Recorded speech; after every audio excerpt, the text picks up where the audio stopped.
ఈ ఆధ్యాత్మికంలో కర్మయోగం వేరు, భక్తి యోగం వేరు, జ్ఞానయోగం వేరు. జ్ఞానానికి రూపం లేదు, జ్ఞానానికి రూపం లేదు. భగవంతుడు నిరాకారుడు, నిష్క్రియుడు, అవినాశి, నిస్సీముడు. ఆయన్ని ఇంకా నువ్వు ఎన్నన్నా పేర్లు పెట్టుకో, రూపం లేదు. జ్ఞానానికి రూపం ఉందా? ఇప్పుడు జయరామ్ సార్ తిరిగిపడు, తిరిగి పెట్టుకుంటుందంటే ఏం చెప్తారు?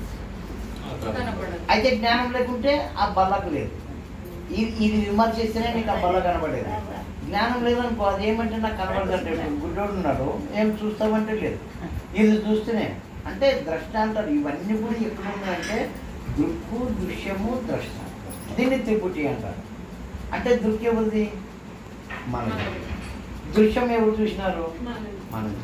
మనం చూడకపోతే దృశ్యం లేదు.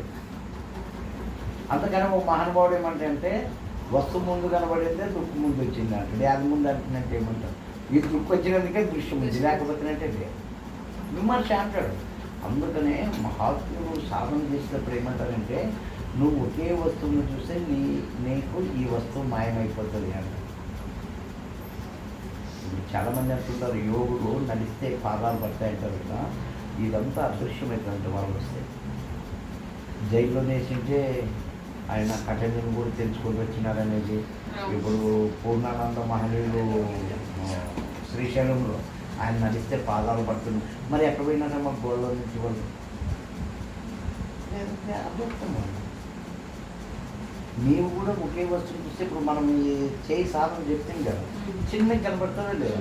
మరి మనసే మనకే కనబడినప్పుడు నువ్వు సాధన ఇంకా బలంగా చేసినావు అనుకో, మనం ఎందుకు పెద్ద ఆటలో పోకూడదు. అది గురువు సమక్షంలోనే తెలుసుకున్నాడు. ఓం మంగళం గురుదేవాయ మహనీయ గుణాత్మనే. మహనీయ గుణ ఆత్మనే. గుణంతో ఉన్నాడు కాబట్టి గుణాత్మనే అంటారు. గుణము ఉంది అంటే అక్కడ దేహం ఉంది అంటే అక్కడ.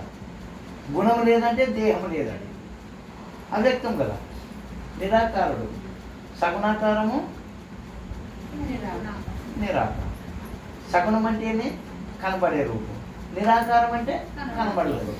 మరి నా గురువు ఎందుకు లేదు? నిరాకారంలో ఉన్నాడు. ఆయన మాట్లాడాలంటే దేవుడు స్పృశించగలడు, మాట్లాడగలడు, చేయగలడు.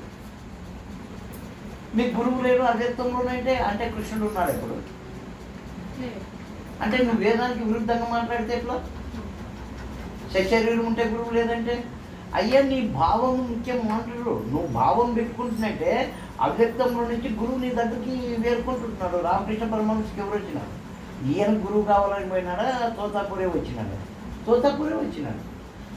రామకృష్ణ పరమహంస గురువు అని కదా. మనం కూడా సాధారణ బలంగా చేస్తే మనం పూర్వజంలో బంధం ఎక్కడంటే నిజమైన గురువులు వస్తారు. వాళ్ళు సత్య గురువులు వస్తారు. వాళ్ళు కూడా గురువు అంటే ఎటువంటి వాడిని గురువు అన్నమంటే ఎవడు పడితే వాడు కాదు. గుడ్డోడిని పట్టుకుని పోతే నువ్వు గుడ్డోడు పోతాడు. వాడిలోనూ అహంకారము పోలేదు, వాడు త్యాగము చేయలేదు, వైరాగ్యము రాయలేదు, ఏమీ రాలే.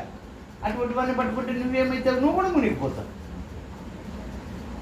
ఉన్నారు అటువంటి గురువులు వస్తే మనం కూడా పూర్వజన్మలో పుణ్యం చేసుకుని ఉండాలి. అటువంటి మహనీయులు